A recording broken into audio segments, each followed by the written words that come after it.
Hello everyone. आज के इस क्लास में हम लोग गुरुत्वीय क्षेत्र की तीव्रता, गुरुत्वीय विभव तथा गुरुत्वीय स्थितिज ऊर्जा के बारे में अध्ययन करेंगे। तो सबसे पहले हम लोग गुरुत्वीय क्षेत्र के बारे में समझते हैं कि गुरुत्वीय क्षेत्र किसे कहेंगे। बच्चों, किसी भी पिंड, किसी भी वस्तु के चारों ओर का वह क्षेत्र जिस क्षेत्र के अंतर्गत गुरुत्वीय बल का अनुभव किया जा सके, वह क्षेत्र गुरुत्वीय क्षेत्र कहलाता है। बच्चों, गुरुत्वीय क्षेत्र को आप चुंबकीय क्षेत्र से भी समझ सकते हैं। जैसे किसी चुंबक के चारों तरफ एक क्षेत्र होता है, जिस क्षेत्र के अंतर्गत जब हम कोई लोहे का कण लेके आते हैं तो ये लोहे का कण चुंबक की तरफ एक आकर्षण का अनुभव करता है। तो जिस क्षेत्र से ये आकर्षण स्टार्ट होता है, शुरू होता है, मतलब जिस बिंदु से जो लोहे का कण है वो चुंबक की तरफ आकर्षित होना शुरू होता है, वह क्षेत्र ही क्या कहलाता है? चुंबकीय क्षेत्र कहलाता है। ठीक इसी तरह से आप कोई द्रव्यमान ले लीजिए, आप कोई वस्तु ले लीजिए। मान लिया कि ये एक वस्तु है जिसका द्रव्यमान कितना है? m है। अब इस m द्रव्यमान की वस्तु के चारों तरफ एक क्षेत्र हम निर्धारित कर सकते हैं, जिस क्षेत्र के अंतर्गत जब हम कोई दूसरा मास लेके आएंगे, कोई दूसरा द्रव्यमान लेके आएंगे, तो वो एक आकर्षण का अनुभव करे। तो जितने क्षेत्र तक ये गुरुत्वीय बल का अनुभव किया जा सकता है, वह चारों तरफ का क्षेत्र ही क्या कहलाएगा? गुरुत्वीय क्षेत्र कहलाएगा। बच्चों, जो गुरुत्वीय क्षेत्र होता है इसकी सीमा अनंत तक होती है। इसके पहले भी जब हम लोग न्यूटन के सार्वत्रिक गुरुत्वाकर्षण नियम का अध्ययन कर रहे थे, तो भी हमने आप लोगों को बताया था कि ब्रह्मांड के दो छोर पे अगर दो द्रव्यमान को रखा जाए तो भी इनके बीच में गुरुत्वीय बल काम करता है। यानी अगर हम सीमा की बात करें तो किसी भी पिंड का जो गुरुत्वीय क्षेत्र होता है उसकी सीमा अनंत तक होती है। बच्चों, अब आप मान लीजिए कि आपके पास एक वस्तु है जिसका द्रव्यमान m है। अब जैसा हमने पढ़ा कि इस m द्रव्यमान की वस्तु का जो गुरुत्वीय क्षेत्र होगा वो अनंत तक हो सकता है। तो आप मानिए कि एक वस्तु आपने लिया जिसका द्रव्यमान कितना है? m है। अब इसका जो क्षेत्र है वो कहाँ तक है? अनंत है। तो इसके क्षेत्र के अंतर्गत इस द्रव्यमान का जो गुरुत्वीय क्षेत्र है उसके अंतर्गत हम एक बिंदु P लेते हैं जो कि इसके केंद्र से r दूरी पर स्थित है। बच्चों, अब यहाँ पे हम क्या करते हैं? एक द्रव्यमान m मान लेते हैं। तो न्यूटन के गुरुत्वाकर्षण नियम के अनुसार इन दोनों के मध्य एक आकर्षण काम करेगा और उस आकर्षण को हम लिख सकते हैं। कैसे लिखें?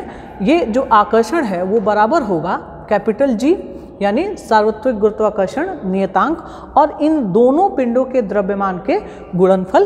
तो दोनों का, पहले पिंड का द्रव्यमान कितना है? m है। दूसरे पिंड का द्रव्यमान कितना है? Small m। तो यहाँ स्मॉल m लिख दें और ये लिख दें हम r²। इन दोनों के केंद्रों के बीच की दूरी के वर्ग के ये r हमने लिख दिया। बच्चों, ये इन दोनों के मध्य लगने वाला आकर्षण बल का परिमाप है। अच्छा, जब हमने चुंबकीय क्षेत्र की बात की तो हमने कहा ना कि जब आप कोई लोहे का कण लेके जाएंगे तो ये एक बल का अनुभव करेगा। ठीक इसी तरह से ये जो द्रव्यमान है ये इसके गुरुत्वीय क्षेत्र के अंतर्गत है।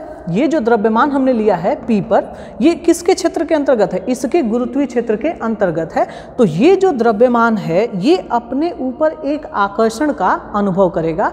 और अगर हम लिखें ये बल, मतलब इस पे लगा एकांक बल, ये अगर हम इसको एकांक बल नहीं, ये अगर लिखें फोर्स पर यूनिट मास, यानी एकांक द्रव्यमान पर लगने वाला बल, तो वो कितना लिख दें हम? F/m। ये किसके बराबर होगा? Capital G into capital M upon r²। बच्चों, जो F/m है इसी को हम गुरुत्वीय क्षेत्र की तीव्रता कहते हैं। क्या कहेंगे इसको? गुरुत्वीय क्षेत्र की तीव्रता। इसको हम ऐसे लिख सकते हैं I = capital G upon r²। मतलब किसी गुरुत्वीय क्षेत्र के अंतर्गत किसी द्रव्यमान पर, एकांक द्रव्यमान पर लगने वाला आकर्षण बल ही क्या कहलाता है? चुंबकीय क्षेत्र की तीव्रता कहलाता है। इसको हम कैसे लिख सकते हैं? F/m के फॉर्म में लिख सकते हैं। बच्चों अगर आप इसकी बीमा की बात करें तो इसकी बीमा देखिए, आप फॉर्मूला जानते होंगे F = ma, तो यहाँ हम ऐसे लिख सकते हैं ना, F/m = a। तो देखिए ये त्वरण ही तो है, तो I कुछ और नहीं किसके जैसा होगा? त्वरण के जैसा। तो इसकी बीमा अगर हम लिखें तो ये कितना होगा? Lt⁻²। बच्चों जो गुरुत्वीय क्षेत्र की तीव्रता है वो एक सदिश राशि है। बच्चों ये तो हमने निकाल लिया कि इस पिंड, ये जो वस्तु है जिसका द्रव्यमान है m, इसके वजह से इसके केंद्र से r दूरी पर बिंदु P पर रखे गए द्रव्यमान m जो आकर्षण का अनुभव करेगा, वही आकर्षण हम उसको क्या कहेंगे? गुरुत्वीय क्षेत्र की तीव्रता। यानी इसके गुरुत्वीय क्षेत्र के अंतर्गत रखे गए द्रव्यमान पर लगने वाला आकर्षण बल क्या कहलाएगा? गुरुत्वीय क्षेत्र की तीव्रता कहलाएगा। ये तो हमने इस द्रव्यमान के लिए निकाल लिया। अब अगर हमसे कोई कहे कि आप पृथ्वी के सतह पर रखे किसी द्रव्यमान के लिए पृथ्वी की गुरुत्वीय तीव्रता निकालिए, तो कैसे निकालेंगे ये देखते हैं हम। बच्चों इस फॉर्मूले को आप नोट करिएगा, ये जो फॉर्मूला है, अब आप ऐसे कंसिडर करिए कि ये पृथ्वी है, ये हमने पृथ्वी ले लिया और पृथ्वी के केंद्र से ये दूरी आपको पता है कि ये क्या कहलाएगी? पृथ्वी की त्रिज्या। ये हो गया पृथ्वी का द्रव्यमान। अब मान लो कि पृथ्वी के सतह पे कोई कण है जिसका द्रव्यमान कितना है? m है, रखा हुआ है। तो अगर हम इन दोनों के बीच की दूरी निकालें तो ये दूरी कितनी होगी? ये पृथ्वी की त्रिज्या के बराबर होगी। तो आपने देखा कि जो गुरुत्वीय क्षेत्र की तीव्रता हमने निकाला, वो तीव्रता दो बातों पे निर्भर कर रहा है। पहला तो सार्वत्रिक गुरुत्वाकर्षण नियतांक है, तो ये तो कांस्टेंट ही रहेगा। यहाँ जिसके क्षेत्र के अंतर्गत हमने रखा था, यानी जो बड़ा वाला मास हमने लिया था जिसका द्रव्यमान कितना था? m था, वो यहाँ है और दोनों के केंद्रों के बीच की दूरी है। तो यानी यहाँ जब हमको m लिखना होगा, द्रव्यमान लिखना होगा, तो किसका लिखेंगे? यहाँ पृथ्वी ही तो चुंबकीय कह रहे हैं, गुरुत्वीय त्वरण जो गुरुत्वीय क्षेत्र है उसको उत्पन्न कर रही है। तो यहाँ अगर हम पृथ्वी के सतह पे गुरुत्वीय तीव्रता निकालें तो ये कितना होगा? ये इसको हम लिख सकते हैं I = G। मास बड़े वाले का लिखा था हमने, तो यहाँ द्रव्यमान किसका लिखेंगे? यहाँ द्रव्यमान लिखेंगे हम पृथ्वी का, और नीचे क्या लिख देंगे? इन दोनों के केंद्रों के बीच की दूरी का वर्ग, यानी ये कितना हो जाएगा? Re²। बच्चों ये हो गया कि पृथ्वी के सतह पर रखे हुए एक द्रव्यमान पर लगने वाला आकर्षण बल। तो यह आप देखिए ये फॉर्मूला किसके बराबर है? ये गुरुत्वीय त्वरण के बराबर ही तो आ रहा है। अब मान लो कि इस द्रव्यमान m को हम h ऊंचाई तक लेके जाते हैं, यानी यहाँ से हम इसको हटा के कहाँ लेके जाते हैं? पृथ्वी के सतह से h हाइट ऊपर लेके जाते हैं। तो h हाइट ऊपर लेके जाएंगे तो फिर आप देखिए कि जो गुरुत्वीय क्षेत्र की तीव्रता है वो निर्भर कर रही है ना दोनों पिंडों के केंद्र के बीच की दूरी के। तो अब जो द्रव्यमान है वो इस बिंदु पर है यहाँ पे, तो इन दोनों बिंदुओं के बीच की दूरी कितनी है? दूरी ये Re हो गई और यहाँ से यहाँ तक h हो गया। तो अब पृथ्वी के सतह से h ऊंचाई ऊपर रखे हुए किसी पिंड पर लगने वाला जो आकर्षण बल है यानी गुरुत्वीय क्षेत्र की तीव्रता जो है वो कितनी हो जाएगी? वो हो जाएगी I = G me/Re + h का होल स्क्वायर। बच्चों गुरुत्वीय त्वरण में हमने पढ़ा था कि जो गुरुत्वीय त्वरण है वो होता है g = G × me, पृथ्वी का द्रव्यमान अपॉन पृथ्वी की त्रिज्या का वर्ग। ये फॉर्मूला हमने पढ़ा था। यहाँ से हम लिख सकते हैं कि जो Gme है वो किसके बराबर होगा? g × Re² के बराबर।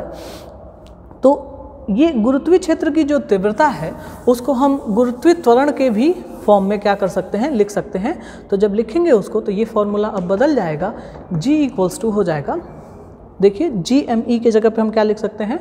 g Re² upon Re + h का होल स्क्वायर। बच्चों इसको एक फॉर्म में और हम लिख सकते हैं। यहाँ से आप क्या करिए? Re को कॉमन कर लीजिए, तो ये हो गया I = G Re का होल स्क्वायर। यहाँ से Re कॉमन लीजिए, तो Re कॉमन लेंगे तो यहाँ स्क्वायर है तो यहाँ भी स्क्वायर आ जाएगा। यहाँ क्या बचेगा? 1 + एच अपॉन आर ई का स्क्वायर। ये आर ई से आर ई कैंसिल हो गया। आई इक्वल्स टू क्या मिला हमें, g upon 1 plus H upon are e का होल स्क्वायर। बच्चों ये जो फॉर्मूला आया ये आ गया पृथ्वी के सतह से h ऊंचाई पर रखे किसी भी द्रव्यमान के लिए जो गुरुत्वीय क्षेत्र की तीव्रता है उसको हमने निकाल दिया। बच्चों अब इसे आप नोट कर लीजिए, इसके बाद हम लोग गुरुत्वीय विभव के बारे में चर्चा करेंगे। बच्चों आप लोगों ने नोट कर लिया होगा, तो अब इसको हटाते हैं और इसके बाद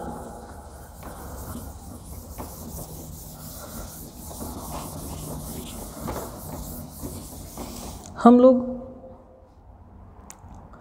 पढ़ेंगे गुरुत्वीय विभव के बारे में।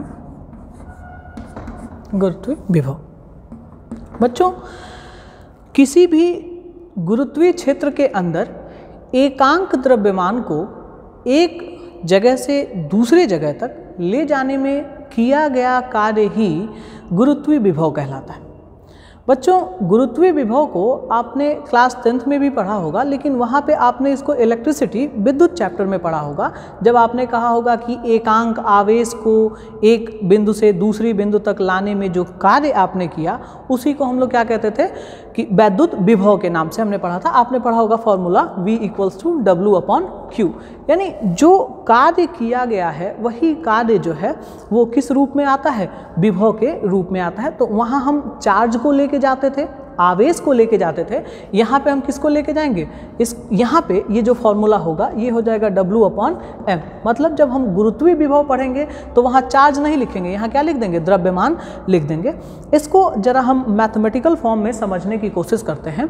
तो आप मान लीजिए कि आपके पास एक पिंड है जिसका द्रव्यमान कितना है, ये हमने पिंड ले लिया, इसका द्रव्यमान m है। इसके केंद्र से r दूरी पर, इसके केंद्र से r दूरी पर एक बिंदु हमने ले लिया P, और इस बिंदु पर एकांक द्रव्यमान रखा हुआ है। एकांक द्रव्यमान का मतलब जो द्रव्यमान है वो कितने का है, वो 1 kg का आप मान सकते हैं। तो ये जो द्रव्यमान है ये कहाँ रखा गया है, इसके गुरुत्वीय क्षेत्र के अंतर्गत रखा हुआ है। ये इसका गुरुत्वीय क्षेत्र कहाँ तक हो सकता है, अनंत तक हो सकता है। तो गुरुत्वीय क्षेत्र के अंतर्गत ही हमने बिंदु P को लिया है, इसके केंद्र से r दूरी पर। तो बच्चों जब अगर हम इन दोनों पिंडों के मध्य आकर्षण अगर निकालना चाहें कि आकर्षण कितना होगा, तो आप उस आकर्षण को न्यूटन के गुरुत्वाकर्षण नियम के अनुसार लिख सकते हैं। ये कितना होता है, कैपिटल G, दोनों के पिंडों का द्रव्यमान। तो हमने लिख लिया पहले पिंड का द्रव्यमान m, और दूसरे का हमने एकांक द्रव्यमान माना है तो उसको हम क्या लिख सकते हैं कि वो 1 है। अच्छा, दोनों पिंडों के बीच की दूरी कितनी है, तो ये दूरी जो है ये r² के बराबर है। यानी यहाँ से हम लिख सकते हैं कि ये आकर्षण बल किसके बराबर होगा, capital G into capital M upon r² के बराबर होगा। इसको इक्वेशन नंबर 1 मान लेते हैं।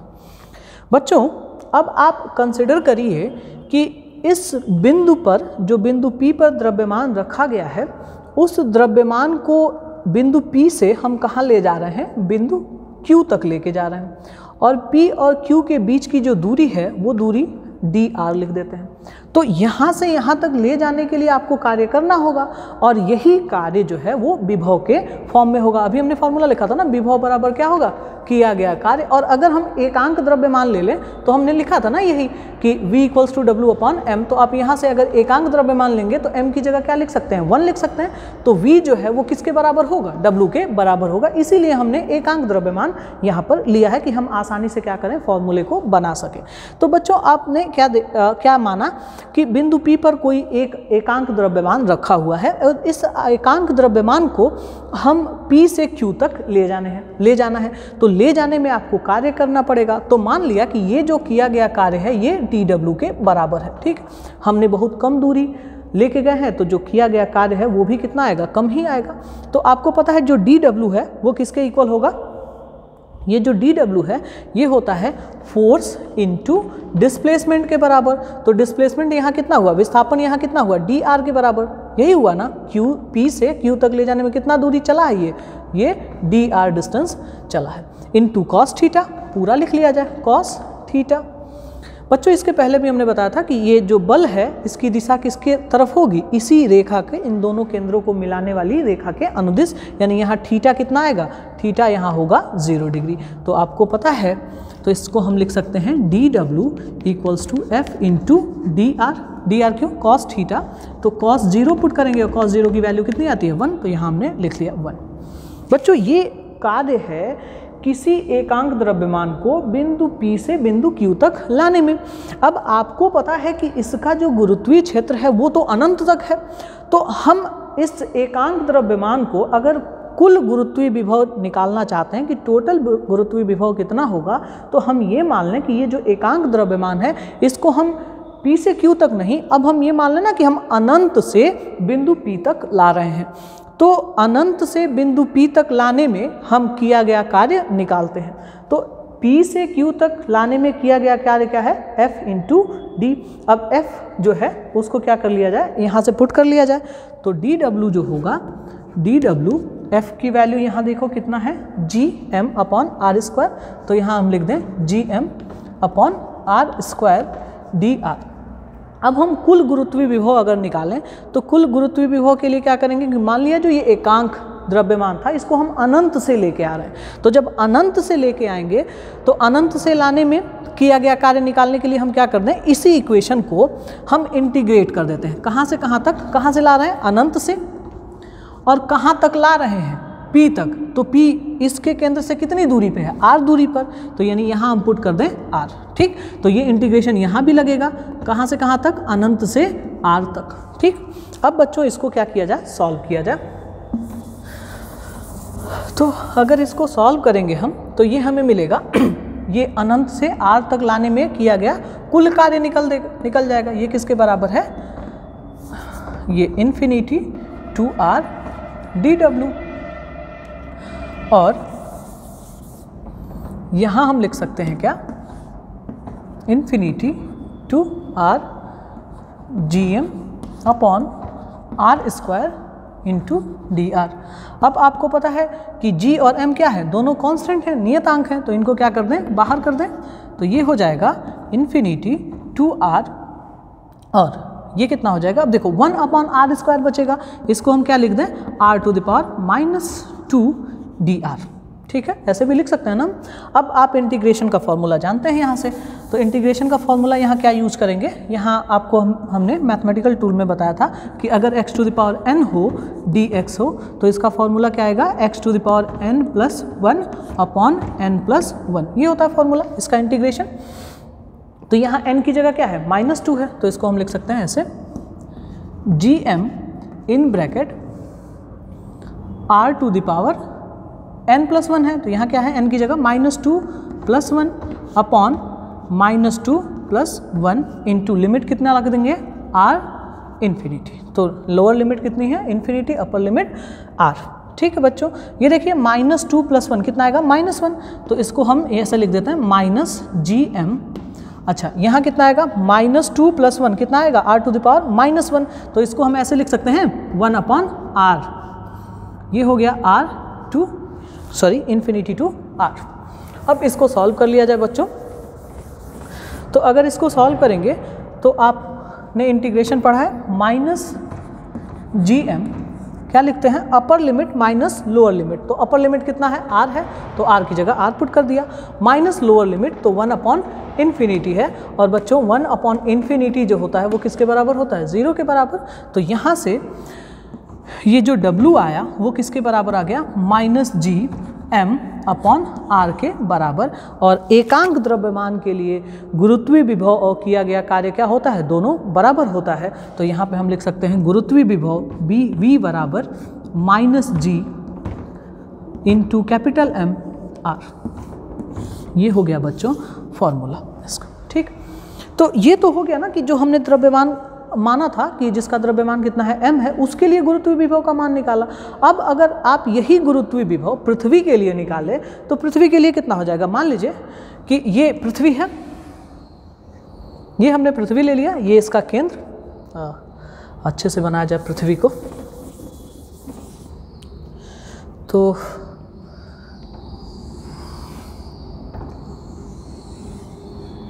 ये मान लिया हमने पृथ्वी।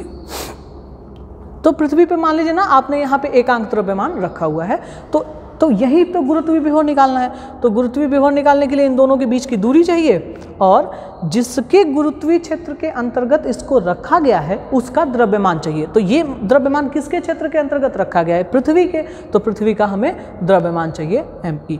बच्चों अब अगर यहाँ से आप निकालना चाहते हैं तो ये कितना हो जाएगा? V इक्वल्स टू पृथ्वी के सतह पर रखे एकांक द्रव्यमान के लिए गुरुत्वीय विभव हम निकाल रहे हैं।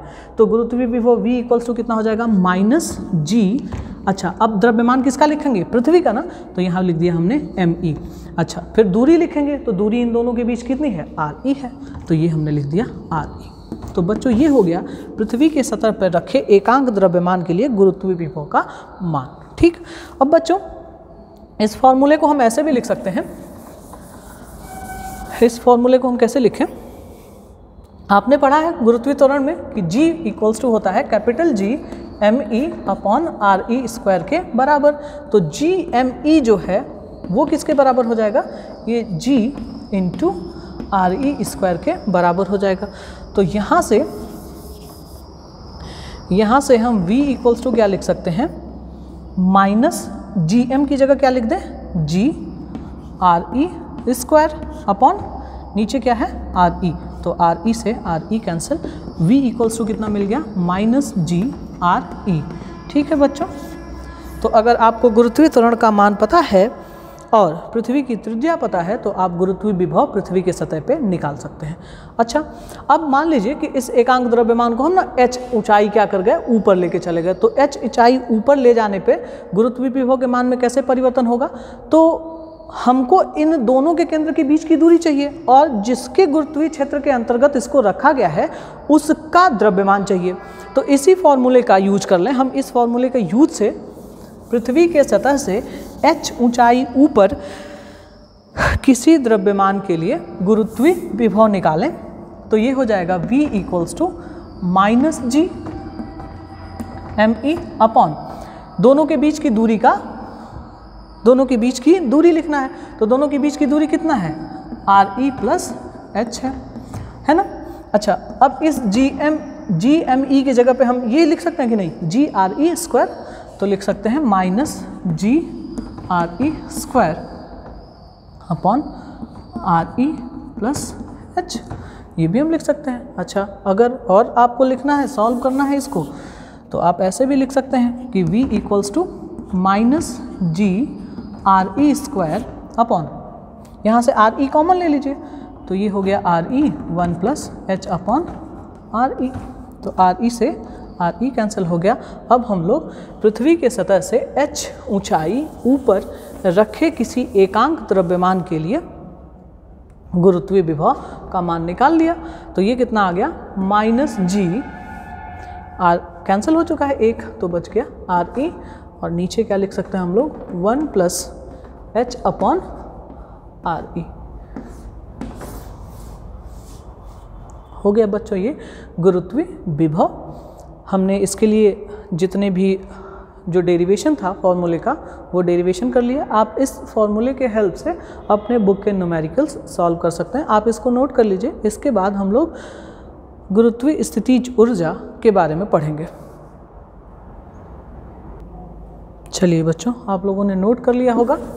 तो अब हम लोग गुरुत्वीय स्थितिज ऊर्जा के बारे में समझेंगे कि गुरुत्वीय स्थितिज ऊर्जा क्या होती है। बच्चों, अभी हमने यहाँ पे कार्य निकाला, और इसके पहले भी हम लोगों ने पढ़ा है कि किसी भी वस्तु को, किसी द्रव्यमान को अनंत से लाने में जो कार्य किया जाता है, या ऐसे कहें कि जो कार्य प्राप्त होता है, वही किया गया कार्य ही स्थितिज ऊर्जा के रूप में संचित होता है। ये हमने पहले भी पढ़ा है। तो इसका मतलब ये है कि अगर हम गुरुत्वीय स्थितिज ऊर्जा के बारे में समझें तो अब यहाँ एकांक नहीं कहें, हम किसी द्रव्यमान को अनंत से गुरुत्वीय क्षेत्र के अंतर्गत लाने में जो कार्य प्राप्त होता है वही प्राप्त कार्य ही क्या कहलाता है, गुरुत्वीय स्थितिज ऊर्जा कहलाती है। तो अभी हमने कार्य निकाल ही लिया है कि कितना कार्य है। तो अगर हम गुरुत्वीय स्थितिज ऊर्जा लिखें तो गुरुत्वीय स्थितिज ऊर्जा को हम लिखते हैं U से, ये बराबर होगा -Gm। अब जिस द्रव्यमान को आपने अनंत से लाया है तो वो कितना है, स्मॉल m के बराबर। और फिर कितना, कहाँ तक लाया है, जैसे मान लीजिए कि ये हमारा पिंड है जिसका द्रव्यमान कितना है, m है, और इसके से आपने अनंत से r दूरी पर लाया है। ये बिंदु P है, इस बिंदु P पर ये द्रव्यमान आपने कहाँ से लाया है, अनंत से इस r दूरी तक लाने में जो कार्य प्राप्त हुआ वही प्राप्त कार्य क्या कहलाएगा, गुरुत्वीय स्थितिज ऊर्जा। गुरुत्वीय स्थितिज ऊर्जा को हम क्या लिख सकते हैं, इस फॉर्मूले से लिख सकते हैं। तो यहाँ ये कितना लिख देंगे, इन दोनों के बीच की दूरी।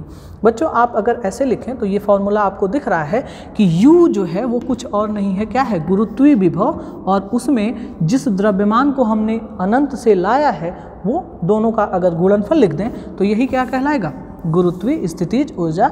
यानी गुरुत्वीय विभव और जिस द्रव्यमान को हम अनंत से लेके आए हैं उसका क्या कर दें, गुणा कर दें, तो यही क्या कहलाएगा, गुरुत्वीय स्थितिज ऊर्जा। अब बच्चों अगर पृथ्वी के लिए आप निकालना चाहते हैं कि पृथ्वी के लिए गुरुत्वीय स्थितिज ऊर्जा कितनी होगी, तो इसी फॉर्मूले का यूज़ करके हम क्या निकाल सकते हैं, पृथ्वी के लिए निकाल सकते हैं। बस आपको करना क्या है कि जो द्रव्यमान आपने पहले लिया था किसी वस्तु का, वो द्रव्यमान अब किसका ले लेंगे, पृथ्वी का। तो पृथ्वी के लिए गुरुत्वीय स्थितिज ऊर्जा कितनी हो जाएगी, कैपिटल G, m किसका ले लेंगे, पृथ्वी का द्रव्यमान, इनटू आप कोई एकांक द्रव्यमान को लेके आए हैं, एकांक नहीं, यहाँ कोई द्रव्यमान लेके आए हैं तो उसका द्रव्यमान कितना है, m है, और दोनों के बीच की दूरी। ठीक, तो अगर आपने उसको पृथ्वी के सतह पर रखा है तो पृथ्वी के सतह पर अगर आपने m द्रव्यमान की किसी वस्तु पर रखा है तो इसके लिए जो गुरुत्वीय स्थितिज ऊर्जा आएगी, यानी पृथ्वी की जो स्थितिज ऊर्जा आएगी, तो इन दोनों के बीच की दूरी RE है, तो R की जगह क्या लिख देंगे, हम RE लिख देंगे। ये हो गया पृथ्वी के सतह पर किसी वस्तु के कारण गुरुत्वीय स्थितिज ऊर्जा। अब आप मान लीजिए इसको h ऊंचाई आप ऊपर लेके जा रहे हैं, तो ये तब स्थितिज ऊर्जा कितनी हो जाएगी, G इक्वल्स टू, इसको आप कहाँ लेके जा रहे हैं, h ऊंचाई ऊपर, तो इन दोनों के बीच की दूरी कितनी हो जाएगी, RE प्लस h। तो ये हो गया GME into m upon RE, ये हो गया। अब बच्चों अभी हमने पढ़ा था कि गुरुत्वीय त्वरण जो है वो G किसके बराबर है, capital G ME upon RE square के बराबर। यहाँ से हम क्या लिख सकते हैं कि जो GME है वो किसके बराबर हो जाएगा, G इंटू RE स्क्वायर के। तो अगर हम गुरुत्वीय स्थितिज ऊर्जा को गुरुत्वीय त्वरण के रूप में लिखें तो कितना हो जाएगा, तो U इक्वल्स टू, आप इस फॉर्मूले में भी लिख सकते हैं। अच्छा बच्चों ये हमने h ऊंचाई के लिए लिखा था ना, तो अगर h ऊंचाई के लिए लिखेंगे तो ये क्या हो जाएगा, मान लो कि यहाँ पे अगर किसी द्रव्यमान को हमने पृथ्वी के सतह से h ऊंचाई तक रखा है तो h ऊंचाई के लिए यहाँ से यहाँ तक की दूरी लिखेंगे, तो ये यहाँ तक की दूरी RE है और ये कितना है, h है, तो यहाँ कितना लिख देंगे, RE प्लस h लिख देंगे। ठीक है, ये हो गया पृथ्वी की सतह से h ऊंचाई दूर रखे किसी द्रव्यमान के लिए गुरुत्वीय स्थितिज ऊर्जा। ठीक, अब गुरुत्वीय स्थितिज ऊर्जा को अगर हम गुरुत्वीय त्वरण के रूप में लिखें तो कैसे लिखेंगे, अब इस फॉर्मूले का यूज़ करें तो ये हो जाएगा माइनस, अच्छा GME लिखा ना, तो GME की जगह पे हम लोग क्या लिख सकते हैं, GRE स्क्वायर, तो minus GRE square into m upon नीचे कितना है, RE है, तो RE से RE कैंसिल हो गया, G इक्वल्स टू कितना आया, माइनस GM RE। ये होता है पृथ्वी के सतह पर रखे हुए वस्तु के कारण गुरुत्वीय स्थितिज ऊर्जा। अच्छा अगर h ऊंचाई पर लिखना हो तो h ऊंचाई के लिए क्या लिखेंगे, तो h ऊंचाई के लिए ये वाला फॉर्मूला यूज़ करेंगे। तो इस फॉर्मूले में हम क्या पुट कर दें, इसी GME की जगह यही पुट कर देते हैं। ये कितना हो जाएगा, फिर ये हो जाएगा GRE स्क्वायर हो जाएगा कि नहीं। अब इसको अगर आप सॉल्व करेंगे तो r क्या करिए, कॉमन कर लीजिए, तो G equals to minus GRE square into m upon RE common कर लेते हैं, तो ये कितना हो जाएगा, 1 plus h upon RE, h से सॉरी RE से RE कैंसिल हो गया। फॉर्मूला क्या मिल गया हम लोगों को, फॉर्मूला मिल गया पृथ्वी के सतह से h ऊंचाई पर रखे किसी भी वस्तु के लिए गुरुत्वीय स्थितिज ऊर्जा गुरुत्वीय त्वरण के रूप में अगर लिखेंगे तो ये आएगा minus GE R E into M upon 1 plus H upon are E. ये हो गया